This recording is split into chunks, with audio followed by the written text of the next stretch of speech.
तो दोस्तों आज की वीडियो में मैं आपको चाहता हूं बताना कि हम करंट अफेयर्स कैसे प्रिपेयर करते हैं सोशियोलॉजी के। दोस्तों हम का मतलब है कि हम जैसे स्लीपी क्लासेस पर हम बहुत से कोर्सेज रन करते हैं, उसमें हम आपको करंट अफेयर्स के भी डाल के देते हैं कि वेरियस करंट अफेयर्स कुछ टॉपिक्स बताते हैं, पूरा पूरा वैल्यू एडिशन टॉपिक रहता है एंड देन हम जैसे मंथली करंट अफेयर्स हम कंपाइल करके वहाँ डालते हैं। तो ये प्रोसेस हम करते कैसे हैं? अगर आपने कोर्स ज्वाइन किया हुआ है तब तो आप चलो हमारे साथ चल सकते हो, लेकिन अगर आपने कोर्स ज्वाइन नहीं किया हुआ, आप अपने आप से जैसे, क्योंकि हमारा पूरा स्लीपी क्लासेस बनाने का जो पूरा आइडिया यही है कि हम स्टूडेंट्स को एम्पावर करें, वो खुद से भी काम कर सकें एंड घर बैठे वो रैंक निकालें। ठीक है दोस्तों, तो हम करंट अफेयर्स कैसे प्रिपेयर करते हैं उसका पूरा प्रोसेस समझाता हूं कि कैसे हम टॉपिक्स चूज करते हैं, कैसे उसमें सामान निकालते हैं। ठीक है दोस्तों, तो चलिए, तो जैसे सबसे पहली बात है, आपको सोर्सेज चाहिए होंगे कि कौन से सर मैं सोर्सेज फॉलो करूं। एंड जैसे आपको दिख ही रहा है इमेज में, सबसे पहले 3 प्राइमरी सोर्स हैं। ईपीडब्ल्यू, दोस्तों ईपीडब्ल्यू एक मैगजीन है, नाम है इकोनॉमिक एंड पॉलिटिकल वीकली।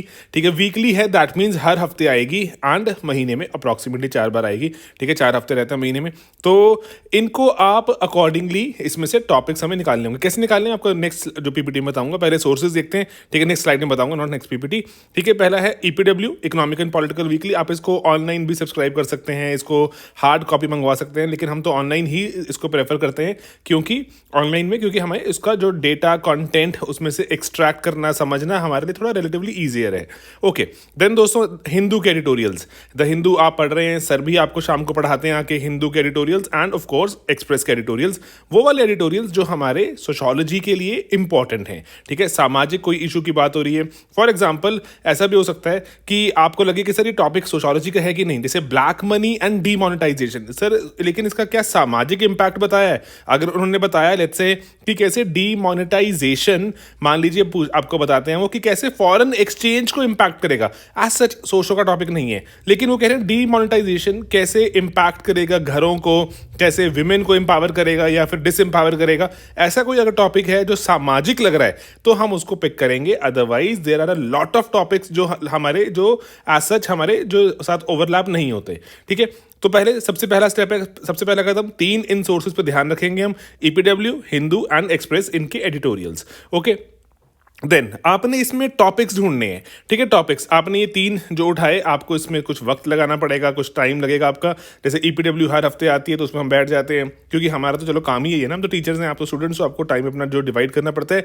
तो टॉपिक्स में सबसे पहले मैं क्या देखता हूँ उसमें कि टॉपिक क्या होना चाहिए, सिलेबस के साथ रेलिवेंट होना चाहिए। अगर ऑफ द टॉपिक है, बहुत बड़ी बड़ी कोई बात लिखी हुई है, सिलेबस से कोई इसका ताल्लुकात लग ही नहीं रहा, तो हम छोड़ भी देते हैं उसको। ठीक है, अदरवाइज हम हर कुछ ही पढ़ने लग जाएंगे, तब तो हमारा टाइम भी बहुत लिमिटेड है ना, रिटेन करना मुश्किल है। सिलेबस के लिए रेलेवेंस सबसे महत्वपूर्ण, सबसे इंपॉर्टेंट एक चीज है।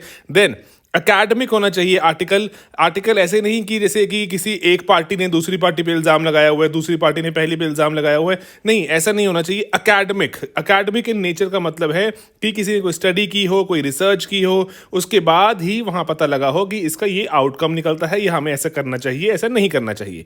देन स्टैटिस्टिकल, बहुत ज्यादा अगर आर्टिकल, जैसे ईपीडब्ल्यू में बहुत से आर्टिकल्स आते हैं, बहुत ज्यादा स्टैटिस्टिकल होते हैं, वो स्टैटिस्टिकल मॉडल चलाकर वहां पे प्रूव करते हैं, कुछ डिस्प्रूव करते हैं, उनको हम अवॉइड करेंगे। ठीक है, क्योंकि बहुत सारा स्टैटिस्टिकल हम ना तो हम जो डेटा को हम रिटेन कर सकते हैं, ना हम एग्जाम में रिप्रोड्यूस कर पाएंगे। और ऐसा भी होता है ना, मान लीजिए मैंने जनवरी में पढ़ा और मेरा पेपर था सितंबर में, तो डेटा थोड़ा बहुत ऊपर नीचे, वैसे बहुत नहीं बदलता, लेकिन ऐसा रिटेन करना मुझे ऐसा लगता है कि थोड़ा आर्बिट्ररी है, वी शैल अवॉइड इट। हमें फोकस किस पे करना चाहिए?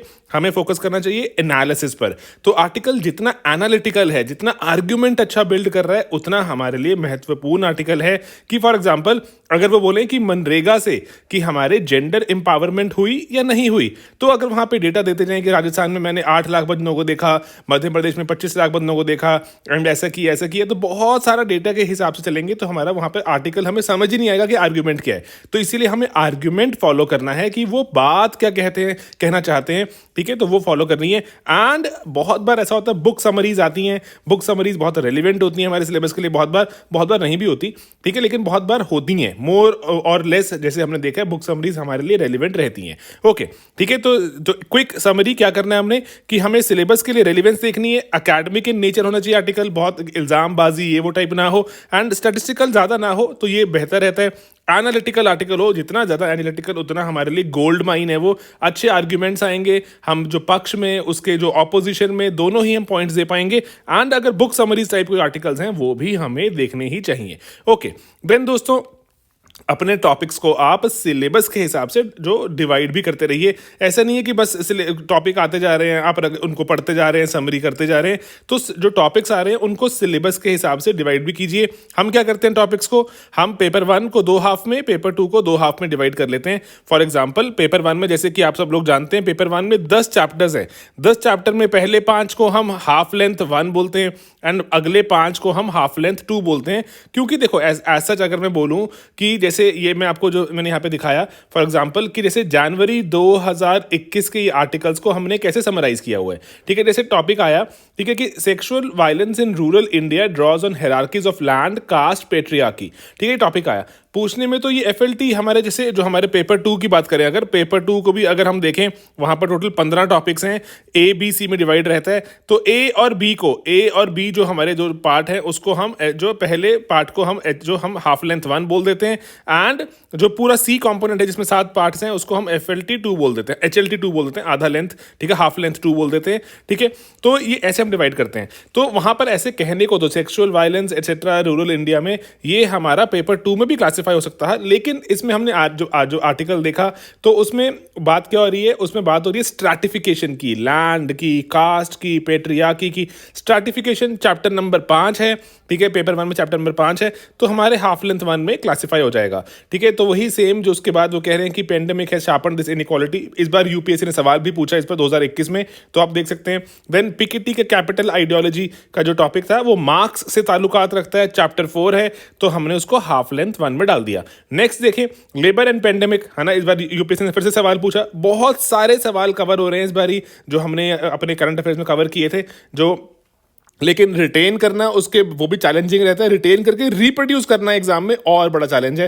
पहली बात तो है कि हमें यहाँ पे चाहिए कंटेंट। अगर हमें कंटेंट ही नहीं मिलता ना तो कोई रिटेन करने की टेंशन है ना ही रिप्रोड्यूस करने की। कंटेंट होना चाहिए, उसके बाद ही अगली चिंताएं आएंगी।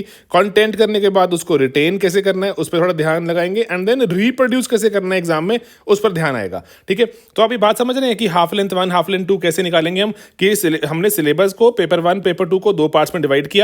आधा सिलेबस को हाफ लेंथ 1 कह दिया, आधे सिलेबस को हाफ लेंथ 2 कह दिया। सेम पेपर 2 में half length 1 half length 2 and accordingly जो आर्टिकल्स आ रहे हैं थोड़ा अपना डिस्क्रिप्शन लगाकर, थोड़ा अपना जजमेंट लगाकर हम उसको डिवाइड करते रहते हैं कि कौन से हाफ लेंथ में जा रहे हैं। ठीक है, जैसे कास्ट एंड सेंसस पर जो टॉपिक था इस बार, जैसे अगर जो जनवरी 2021 में जैसे टॉपिक था जो EPW में, तो उसको हमने कास्ट वाले टॉपिक जो कि B2 है, B2 यहां पर आएगा, तो हमने उसको हाफ लेंथ ये वाले में डाल दिया। ठीक है दोस्तों, गेटिंग इट। तो ये जैसे ग्रेट एक्सोडस माइग्रेशन पर टॉपिक है, माइग्रेशन पे 2 बार सवाल नजर आ गया हमें पेपर में ही, पेपर 2 में भी है, पेपर 1 में भी है। ठीक है दोस्तों, तो इसीलिए जो बहुत ज्यादा मदद करते हैं, आप कहें कि क्या ये कंप्लीट टॉपिक हमें हेल्प कर देगा? नहीं, हम इस कंप्लीट टॉपिक से सिर्फ और सिर्फ हम करंट अफेयर से चाहते क्या करना दोस्तों, करंट अफेयर्स सिर्फ हमें लेटेस्ट क्या चल रहा है उसके बारे में बताते हैं, आर्ग्यूमेंट्स प्रेजेंट करते हैं, लेकिन हमें वापस अपने कंटेंट पर जो हमारे क्लास लेक्चर या फिर जो भी हमारी किताबें हैं उनमें जाना पड़ता है। उन कंटेंट में वो ब्रॉडर कहानी लेकर आते हैं कि माइग्रेशन होती क्यों है, माइग्रेशन के अच्छे प्रभाव, दुष्प्रभाव क्या है, रिवर्स माइग्रेशन क्या होती है, वो वहां पर जाकर हमें देखना पड़ता है। ये जो करंट अफेयर्स हैं ये सिर्फ हमें बताएंगे कि लेटेस्ट क्या चल रहा है, उसके कारण क्या थे लेटेस्ट ऐसा होने के। अकॉर्डिंगली जो हमारा बेस है वो तो हमारी किताबें यहाँ यही कंटेंट रहती हैं। ठीक है, तो इसलिए बहुत से बच्चे ना कई बार बहुत बहक जाते हैं, बहुत भावों में बह जाते हैं, सिर्फ करंट अफेयर्स पढ़ रहे हैं, सिर्फ करंट अफेयर्स पढ़ रहे हैं, चाहे ना वो GS ना वो सोशियोलॉजी, कहीं पर भी वो स्ट्रैटेजी हेल्पफुल नहीं रहने वाली। आपको जो आपका जो कंटेंट है, सिलेबस वाला कंटेंट, वो मजबूत होना चाहिए। वो मजबूत होगा दोस्तों, नंबर आते ही आते हैं। ठीक है, उसके बाद हम उस पर करंट अफेयर्स का एक अच्छा सा एक तड़का लगा दें, ठीक है, सोने पर सुहागा हो जाता है। ओके, ठीक है दोस्तों, तो आर्टिकल समराइज कैसे करें, तो वहां पर कुछ इंपॉर्टेंट पॉइंट हैं जिनको नोट डाउन कीजिए कि क्या करें। पहले बेसिक आर्ग्यूमेंट, वो आर्टिकल बेसिक आर्ग्यूमेंट चाहता क्या है कहना। ठीक है, जैसे फॉर एग्जांपल ये आर्टिकल था meaning of labour and the pandemic. ठीक है, तो उसको समराइज के मैंने यहाँ स्क्रीनशॉट लगा दिया। वो कह रहे हैं कि ये कोविड-19 पेंडेमिक में ऐसे लगता है कि बहुत सारे जो फ्लेक्सिबिलिटीज आ गई हैं वर्क में एंड वर्क फ्रॉम होम, जैसे यूपीएससी सवाल भी पूछ लिया है ना, वर्क फ्रॉम होम बहुत कॉमन है। अगर मैं बोलूं कि हमने पढ़ा दिया, पूछ लिया, नहीं, इतना कॉमन था, सभी बच्चे पढ़ रहे होंगे, सभी टीचर्स पढ़ा भी रहे होंगे। ठीक है, just that I am letting you know, that's it. ठीक है, तो वर्क फ्रॉम होम में क्या फ्लेक्सिबिलिटीज की बात हो रही है, नई तरह की हायरार्कीज आ रही हैं, है ना, मटेरियल लेबर क्या होता है, इमटेरियल लेबर क्या होता है, और अदर फॉर्म ऑफ हायरार्की कैसे आ रही है। बेसिक आर्गुमेंट हमें कैप्चर करने पड़ते हैं पहले, एंड देन कीवर्ड्स में जैसे material labour, immaterial labour, new hierarchies, है ना, ये इंपॉर्टेंट चीजें हैं। अगर आप कीवर्ड पे ध्यान नहीं देंगे एग्जाम में रिप्रोड्यूस नहीं कर पाएंगे, and accordingly sociological touch miss हो जाता है। ठीक है कि सोशोलॉजी का हम पेपर लिख रहे हैं, जीएस का पेपर से थोड़ा डिफरेंट करने की कोशिश करते हैं कि जैसे जीएस में मटेरियल लेबर, इमटेरियल लेबर शायद इतना मायने नहीं रखेगा, सोशो में रखेगा। ठीक है दोस्तों। देन थिंकर्स, अगर बीच में कोई थिंकर कोट हुआ लग रहा है, अगर लग रहा है बीच में कोई हाँ किसी किसी पर्टिकुलर किताब का जो यहाँ पे नाम लिखा हुआ है, या जैसे अब फॉर एग्जांपल मैं कीवर्ड्स की बात कर रहा हूँ, यहाँ पे लिखा हुआ है glass ceiling, segregation of occupation, पे गैप, है ना, ये बढ़िया वर्ड है, ये बढ़िया वर्ड्स हैं, इनको हमने डालना ही डालना है। अगर यहाँ पे कोई पैरेलल थिंकर याद आ रहा है, आपके बेसिक जो कंटेंट है, आपने वहाँ कंटेंट में थिंकर पढ़ा हुआ है, प्लीज यहाँ पे लिख लीजिए अलग से। ठीक है, चाहे आर्टिकल में नहीं लिखा हुआ था, आप लिख लीजिए ताकि रिकॉल करना आसान होगा। ठीक है, एंड देन अगर कोई बेसिक स्टैटिस्टिक्स लिखे हुए हैं बेसिक से कि इतने % लोग प्रभावित हुए और इतने % लोगों को फायदा हुआ, जो बेसिक सा स्टैटिस्टिक, हार्डकोर आप बहुत सारा याद करने लगेंगे अगर स्टैट्स को, तो आपका काम खराब होगा। अननेसेसरी आप दिमाग पे बर्डन डाल रहे हैं, मोस्ट लाइकली इसका फायदा नहीं मिलता। ठीक है, एंड देन उसके बाद वे फॉरवर्ड पक्का लिखें हमेशा ही हमेशा। यूजुअली जो आर्टिकल लिखा जाता है, चाहे वो किसी पे इल्जाम लगा रहा हो, चाहे वो पर्टिकुलर कोई प्रॉब्लम उजागर कर रहा हो, हमेशा ही बताता है कि हमें करना क्या चाहिए। तो वो करना क्या चाहिए मिस मत कीजिए कभी भी आर्टिकल में, समरीज में वो हमेशा ही लिख के रखिए कि ये 2 पॉइंट सजेस्ट किए थे इसने, ये 3 पॉइंट सजेस्ट किए थे, 1 पॉइंट सजेस्ट किया था। वे फॉरवर्ड हमेशा उस आर्टिकल से निकालने की कोशिश कीजिए। ठीक है, तो बेसिक आर्ग्यूमेंट क्या है, उसमें कोई कीवर्ड आ रहे हैं तो मैं मार्क कर लूं, थिंकर का कोई मेंशन है मैं मार्क कर लूं, कोई बेसिक सा कोई वहां पे डेटा लिखा हुआ है, एंड आगे करना क्या चाहिए मैं उसमें मार्क करके रख लूंगा। ठीक है दोस्तों, तो इसीलिए अंत में आपने अभी तक 3 चीजें देखी कि आपने देखा कि सोर्सेज कौन से फॉलो करेंगे, उसके बाद आप उसको सिलेबस के हिसाब से डिवाइड करते रहेंगे आर्टिकल्स को कि ये आर्टिकल उसमें काम आएगा, ये इसमें काम आएगा। ठीक है, काम तो कहीं भी आ सकता है, वो किसी भी क्वेश्चन में आ सकता है। ठीक है, एंड देन उसके बाद आपने जो बेसिक से जो समराइज करना कैसे है, समरीज कैसे निकालनी है, वो आपने सीखा। अंत में मैं आपको एक चाहता हूं बात बताना, सिर्फ ये बहुत बहुत अहमियत वाली बात है, बहुत जरूरी बात है कि हमेशा याद रखिए कि आप इतना पढ़ क्यों रहे हैं दोस्तों, इतने आर्टिकल्स, इतना ये सब कुछ पढ़ क्यों रहे हैं, क्योंकि एक ही इसके पीछे जो मकसद है कि हमें लिखना है, we have to write. Sociology में हमें कोई एमसीक्यूज वगैरह नहीं पूछे जाते अभी तक, है ना, तो इसीलिए हम सिर्फ सब इतना पढ़ रहे हैं कि ताकि हम लिख पाएं। एंड दोस्तों अगर हम लिखने के लिए इतना कुछ कर रहे हैं तो यहाँ पे एक बात है जो ध्यान देने वाली है कि राइटिंग, बहुत बच्चे घबराते हैं, सर लिखना पड़ेगा, इतना मुश्किल है। अरे रैंक निकालने तो पहले करने पड़ेगा, यूपीएससी ने रखा हुआ ना ये हमें, या तो यूपीएससी कोई और रास्ता बताए कि आप ये पहाड़ पे चढ़कर आए या वो नदी तैर कर आए तो हम आपको सिलेक्ट कर लेंगे, नहीं ऐसा नहीं कर रहे। यूपीएससी आपसे आंसर लिखवाएगा, उसके बाद ही आपको जज करेगा, सिलेक्ट करेगा।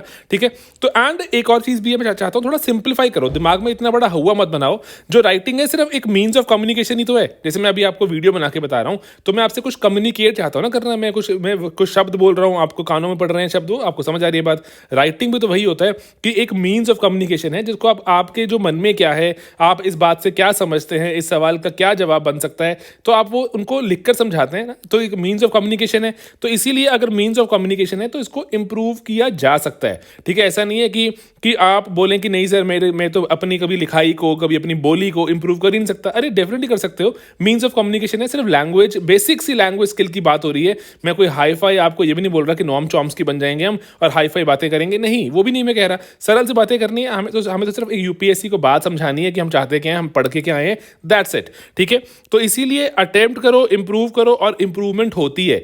हम तो हर रोज विटनेस करते हैं, इतने सारे बच्चे हमारे साथ आंसर्स लिखते हैं, एंड आंसर्स लिख के हम देखते हैं कि हम उनको हमेशा, वैसे यूजुअली हम तो बोलते ही उनको कि आप अपने जो पहला आंसर आपने लिखा था और जो आप बहुत टाइम बाद 5-6 महीने के बाद जो आप नोटिस करो, आप फर्क महसूस करोगे कि आप खुद ही लग रहा है कि थॉट्स ऑर्गेनाइज हो रहे हैं, लिखाई जो लिखने का जो शैली है, लिखने का तरीका है वो इंप्रूव हो गई। तो इसीलिए इंप्रूवमेंट होती है ना, क्योंकि अगेन आई वुड रिपीट कि मीन्स ऑफ कम्युनिकेशन है। ऐसा कोई हाई फाई में आपको नहीं बोल रहा कि चलो केमिस्ट्री के कोई रिएक्शन की बात हो रही है, नहीं ऐसा नहीं है, सिर्फ मीन्स ऑफ कम्युनिकेशन है। आप पढ़ते हैं, पढ़ने के बाद लिखना शुरू करते हैं, कोई टीचर आपको फीडबैक दे देता है एंड आप उस पर इंप्रूव कर लेते हैं। नहीं भी फीडबैक मिलता, आप खुद से घर बैठ के लिख रहे हैं, आप खुद से ही देखना, आप इंप्रूव करते जाओगे, आपको बात समझानी ईजी होती जाएगी लोगों को। तो इसीलिए काम करो इस पर, ठीक है। इंपॉर्टेंट चीज इज वर्क फॉर इट, क्योंकि आप इतना सब पढ़ रहे हो क्योंकि you are studying to write. अगर आपको वहां पर कुछ अगर जो ओरली सुनना होता, किसी ने मुंह जुबानी सुनना होता है, तो आप अकॉर्डिंगली तैयारी करते, इंटरव्यू की तैयारी जिसको हम बोलते हैं। लेकिन यहां पर आपसे जो वो चाहते क्या है कि हमें लिखकर बता दो, ठीक है, हम आपको बैठ के पेपर जज करेंगे। ओके, तो अब मार्केटिंग चाहता हूँ मैं अपनी करना है कोर्सेज की, कि हम क्यों ऐसे, हम यहाँ पे अगर इसको थोड़ा और कैसे बेहतर बना सकते हैं। तो दोस्तों हमने जैसे एक full year test series launch की, सोचो कि बहुत बच्चों की डिमांड थी। पहले हमारा सिर्फ एक ही कोर्स था, कंटेंट वाला कोर्स, उसी में ही टेस्ट सीरीज हुआ करती थी कि आपको कंटेंट से टेस्ट सीरीज देनी पड़ती थी। लेकिन बच्चों की बहुत डिमांड थी, सर हमने कंटेंट देखा हुआ, हमें टेस्ट सीरीज चाहिए। तो हमने टेस्ट सीरीज के सवाल नए से बनाए, नए सिरे से बनाए, एंड जो हमने एक जो सिंपल तरह का एक हमने प्रोग्राम भी बनाया, मैं आपको समझाता हूँ। तो जिसमें आप अपनी जो राइटिंग को ग्रेजुअली इंप्रूव कर सकते हैं, ठीक है दोस्तों। जो 3 लेवल ऑफ राइटिंग प्रैक्टिस हमने जो डिजाइन किए, ठीक है। एक बिगिनर लेवल की आपने अभी शुरू की है, मतलब थोड़ी बहुत पढ़ाई की है आपने, बहुत ज्यादा आपको अंदाजा नहीं है आंसर राइटिंग का। देन हो सकता है कि आपने एक आधा मेंस लिखा हो लेकिन नंबर अच्छे नहीं आए। इंटरमीडिएट लेवल पर तो आ गए, लेवल बढ़ाना पड़ेगा। देन आप आ गए प्रो लेवल पर। प्रो लेवल मतलब कि मैंने मेंस भी लिखा, मेरा जो सिलेक्शन रह गया इतने नंबर से, मेरे अच्छे नंबर थे लेकिन मुझे और इंप्रूव करना है। प्रो लेवल आपको मुश्किल सवाल भी अटेम्प्ट करने आने चाहिए, काफी मुश्किल अटेम्प्ट करने आने चाहिए। तो हमने ये 3 तरह के प्रोग्राम बनाए, बिल्कुल बेसिक है। 24 दिन चलते हैं ये वाले प्रोग्राम। 24 दिन का मतलब क्या होता है कि इनमें 24 क्वेश्चंस रहते हैं, ठीक है, 24 क्वेश्चंस। ओके, ठीक है, 3 लेवल पर डिवाइड किया आप अकॉर्डिंगली, क्योंकि देखो हर बच्चा डिफरेंट लेवल पे ऑपरेट करता है। तो अगर आप बोलेंगे सर मैं तो बहुत ही बेसिक लेवल पे, आपने मुझे बहुत टफ क्वेश्चन पूछ लिया, मेरा तो जो मोटिवेशन ही खत्म होगी पढ़ने की, मुझसे तो बनता ही नहीं सवाल ये, है ना। तो हमने इसीलिए कहा कि काम करते हैं बेसिक, इंटरमीडिएट, प्रो, 3 लेवल के जो हम यहाँ पे कोर्सेज डिजाइन करते हैं। एंड कॉस्ट इफेक्टिव भी रहेगा। पूरी टेस्ट सीरीज होती है, थोड़ी सी महंगी होती है, बाकी कोचिंग सेंटर्स के मुकाबले तो हमारी काफी सस्ती होती है, ठीक है। लेकिन स्टिल अगर मैं बोलूं कि उससे भी अगर हम थोड़ा और ब्रेक डाउन करें, स्टूडेंट को और थोड़ा जो ओरिएंट करें, तो बिगिनर लेवल पे मान लीजिए आपने शुरू किया, बिगिनर लेवल पे 24 आपने सवाल यहां पर लिखे, ठीक है, 24 क्वेश्चंस आपने यहां पे लिखे, एंड अकॉर्डिंगली आपने देखा, उसको अपने आप को जज किया, लग रहा है बेटर हो रहा है तो नेक्स्ट लेवल ज्वाइन कर लिया, नहीं लग रहा कि बहुत बढ़िया इंप्रूवमेंट हो गई है, स्ट्रेट अवे प्रो वाला ज्वाइन कर लिया। एंड देन अगर हो सकता है कि आपको लग रहा है नहीं, मेरी बात बन गई, अब मुझे एडवांस लेवल टेस्ट सीरीज ही पूरी ज्वाइन करा दो, ठीक है, मैं पूरा टेस्ट चाहता हूं, सारे एक एक लिखना, ठीक है। तो ये हमने इसलिए इसे डिजाइन किया ताकि ना बच्चे कम से कम जो एक बेसिक इनर्शिया होता है उसको ओवरकम करें। एंड काफी कॉस्ट इफेक्टिव कोर्सेज हैं, ठीक है, 3000 रुपए के आसपास ही है सिर्फ ये। तो अकॉर्डिंगली आप इसको ज्वाइन करने में ऐसे, मतलब वो नहीं है कि हमें बहुत ज्यादा कुछ हमें जो जेब पर भारी पड़ेगा एक्सेट्रा। ओके, ठीक है। तो 24 दिन के कोर्स हैं, चाहे वो बेसिक है, चाहे इंटरमीडिएट, चाहे प्रो, उसमें 24 सवाल ही हैं, ठीक है। तो जैसे डे आगे लगा दिया, लेकिन देखो ऐसे देखो, जो 12 क्वेश्चन हमने डिसाइड किए पेपर 1 के होंगे, 12 पेपर 2 के, क्या उनका जो फर्दर ब्रेकअप है, चैप्टर 1 का 1, 2 का 1, 3 का 1, देन चैप्टर 4 थिंकर्स का थोड़ा बड़ा होता है तो 2 सवाल, 5, 1, 6, 1, 7 जो हमारा पॉलिटिक्स एंड सोसाइटी बड़ा होता है तो 2 सवाल, एंड देन 8, 9, 10 का 1, then A1, A2, B1, B2 पर based 1 question, B3, B4, B5, B6 and C1, 2, 3, 4, 5, 6, 7 1 सवाल। सिमिलरली जो डिफरेंट लेवल थोड़ा सा जो थोड़े एडवांस क्वेश्चन, अगर आप चाहते हैं इंटरमीडिएट ज्वाइन करना, आप तीनों भी कर सकते हो कि मैंने बेसिक किया, इंप्रूव किया, मैं इंटरमीडिएट चाहता हूं, देन प्रो, है ना। डेफिनेटली क्वेश्चन तो अलग हैं ही हैं इसमें। आपने अगर प्रीवियसली हमारा कोई अगर कोर्स ज्वाइन किया है तो भी आप कर सकते हैं। हमने इसमें फिर से फर्दर क्वेश्चंस को हमने एक थोड़ा डिफरेंट टेक दे दिया है, नए क्वेश्चंस ऐड कर दिए हैं, ठीक है। एंड जो एक डिफरेंट तरह से हम चाहते हैं इनको फिर से अप्रोच करना, ताकि जो बच्चे हैं लास्ट टाइम जिन्होंने ज्वाइन किया था वो फर्दर ज्वाइन कर सकते हैं, एंड फर्दर अगर वो चाहें तो इंप्रूव कर सकते हैं, and depending on their level की बेसिक चाहते हैं, इंटरमीडिएट या प्रो, ठीक है। डेफिनेटली तीनों में अलग सवाल है, तीनों में अलग आपकी जो चेकिंग होगी, एंड अलग जो PDF सोल्यूशन, तो चलो डेफिनेटली क्वेश्चन अलग है तो आंसर भी अलग होगा ही, ठीक है दोस्तों। तो ये चीज़ों का ध्यान रख सकते हैं। अभी 24 डेज कोर्स है, आप इसको हमारी वेबसाइट पे ज्वाइन कर सकते हैं, नीचे मैं लिंक्स भी लगवा दूंगा। Okay, then full year test series भी है हमारे पास। 2 तरह के राइटिंग प्रोग्राम है, एक तो 24 दिन वाले 3 लेवल, ठीक है, जो भी आपको लगता है बढ़िया आप ज्वाइन कर सकते हैं। एंड देन फुल ईयर की टेस्ट सीरीज है, जिसमें हम क्या करेंगे, जैसे हम ना क्या करते हैं, बेसिक सी चीज से शुरू करते हैं, ठीक है। वीकली टेस्ट की 2 सवालों का एक टेस्ट दिया, 2 सवालों का एक और टेस्ट दिया, वीकली टेस्ट दिए चैप्टर वाइज। अच्छा, मेरे 5 चैप्टर प्रिपेयर हो गए, अब मैं एक थोड़ा बड़ा टेस्ट लिखता हूँ, नॉट UPSC वाला पूरा नहीं, जो इतना पेपर 1 का बड़ा आता है वो नहीं, HLT हाफ लेंथ टेस्ट करते हैं, जिसमें हम 10 सवाल आपको देते हैं चैप्टर 1 से 5 के। देन फिर से वीकली आ गए, देन फिर से इन 5 चैप्टर्स पे बेस्ड एक और हाफ लेंथ टेस्ट किया हमने 10 सवालों का। मेरा पेपर 1 में मैंने ये इतने सारे टेस्ट किए, ठीक है, छोटे छोटे टेस्ट ही हैं, 2-2 सवालों वाले बहुत से टेस्ट हैं, देन एक 10 सवाल वाला, फिर से 2-2 वाले, फिर से एक 10 वाला, ठीक है, गेटिंग इट। तो मैंने पेपर 1 में कुछ सवाल लिखे, मेरी थोड़ी अंडरस्टैंडिंग बन रही है, मेरे थोड़ा सा जो सिलेबस का फ्लो बन रहा है, एंड मुझे जो पेपर में मैं लिख रहा हूँ उसका फीडबैक मिल रहा है, मैं कुछ सॉल्यूशन देख रहा हूँ, सॉल्यूशन सुन रहा हूँ, थोड़ा मेरा जो लेवल इंप्रूव हो रहा है। देन सिमिलरली हमने पेपर 2 में रिपीट किया। ओके, अब मैं चाह रहा हूँ मेरा थोड़ा प्रिपेयर्ड हो गया, अब मैं एक फुल लेंथ टेस्ट चाहता हूं लिखना, जैसे यूपीएससी करता है, ठीक है, सुबह 9 से 12 आपको यूपीएससी पेपर 1 का टेस्ट लिखवाता है, 2 से 5 पेपर 2 का, ठीक है। पूरा का पूरा पेपर 1 एक ही 3 घंटे में, पूरा पेपर 2 3 घंटे में। मुश्किल चीज रहती है, लेकिन अगेन प्रैक्टिस करके जाओगे इतना मुश्किल नहीं लगेगा, सिर्फ यही पॉइंट है बताने का आपको, ठीक है। तो ये फुल लेंथ टेस्ट सीरीज में सिर्फ हमने यही किया, एंड आपको पहले ही दिन आपको ये, जैसे जब इसको टेस्ट सीरीज को आप ज्वाइन करते हैं, फर्स्ट डे ही आपको सारे के सारे ये टेस्ट अवेलेबल करा दिए जाएंगे, ठीक है। आप अपने हिसाब से लिख सकते हैं, क्योंकि कई बार ऐसा होता है ना कि आपने जैसे कहा कि नहीं मुझे यहाँ से शुरू करना है, जो चैप्टर 5 से नहीं करना, मुझे टेस्ट नंबर 6 से करना है। हम तो रिकमेंड करते हैं कि शुरुआत हमेशा पहले से ही कीजिए, ठीक है। एंड चाहे आपने पहले टेस्ट दिए हुए हैं, उसके आपके बहुत अच्छा लेवल है, कोई बात नहीं, शुरू से आ जाओ, एक फ्लो बनाओ, क्योंकि फ्लो बनेगा तो ही आप, मेरे मानने में, आप बहुत बढ़िया अटेम्प्ट करते हो, पेपर को अच्छा बनाते हो, एंड अकॉर्डिंगली आप एक तरह से खुद को चेक भी रख पाते हो कि हाँ मैंने चीजें टिक टिक टिक टिक मैंने कर ली हैं कंप्लीट, ठीक है। तो जैसे जैसे आप कंप्लीशन भी करोगे ना, कॉन्फिडेंस भी बढ़ता है, ठीक है, गेटिंग इट। तो हम तो ये रिकमेंड करते हैं कि हम आपको कि एक फ्लो में चलो, ठीक है, लेकिन आपको ये सारे के सारे टेस्ट डे 1 पे अवेलेबल करा दिए जाएंगे, एंड आप इसको पूरा साल भर में अपने जो पेस के हिसाब से कभी भी लिख सकते हैं, जो भी आपकी कोर्स की वैलिडिटी है उसके हिसाब से। एंड सिमिलरली 24 डेज में भी आपको ये पहले ही दिन जब आप ज्वाइन करते हैं, उस दिन आपको ये सारे के सारे क्वेश्चंस अवेलेबल करा दिए जाएंगे, ठीक है, गेटिंग इट।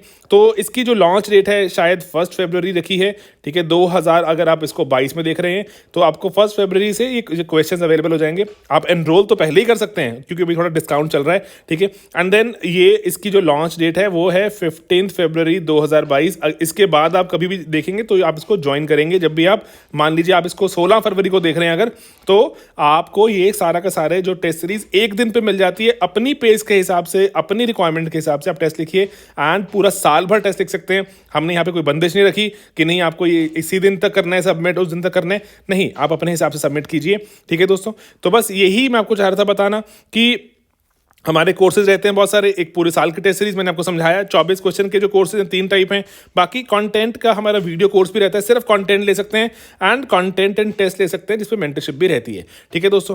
तो ये बेसिक चीज़ों पे आप काम कीजिए, आप अपने प्लीज करंट अफेयर्स को थोड़ा थोड़ा साथ साथ ब्रश करते रहिए। करंट अफेयर्स पर बहुत ज़्यादा अगर आप क्रेजी एफर्ट लगाते हैं तो कंटेंट भूल जाते हैं दोस्तों, वो डिजास्टर्स हो जाता है। इसीलिए कंटेंट को बहुत मजबूत रखना हमेशा ही बहुत ज़रूरी है।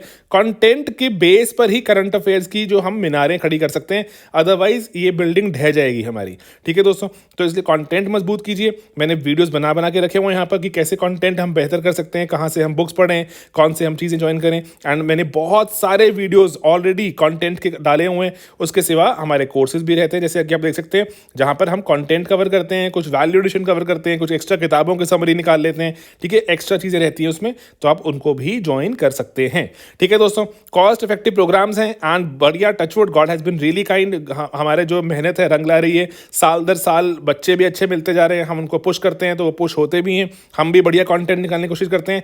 आप भी प्लीज साथ निभाइए, यूपीएससी की जर्नी है, आराम कर सकते हैं, डेफिनेटली आराम से चलते हैं, ऐसा नहीं भागना है पागल होना है, ठीक है, लेकिन प्लीज चलते रहेंगे, ठीक है, चलते रहेंगे तभी ही बढ़िया रैंक हमारे निकलेंगे। ऑलराइट दोस्तों, चलिए मैं इस पीपीटी को यहीं समाप्त करता हूं, मिलेंगे अपने अगले वीडियोज में, बाय बाय दोस्तों, टेक केयर।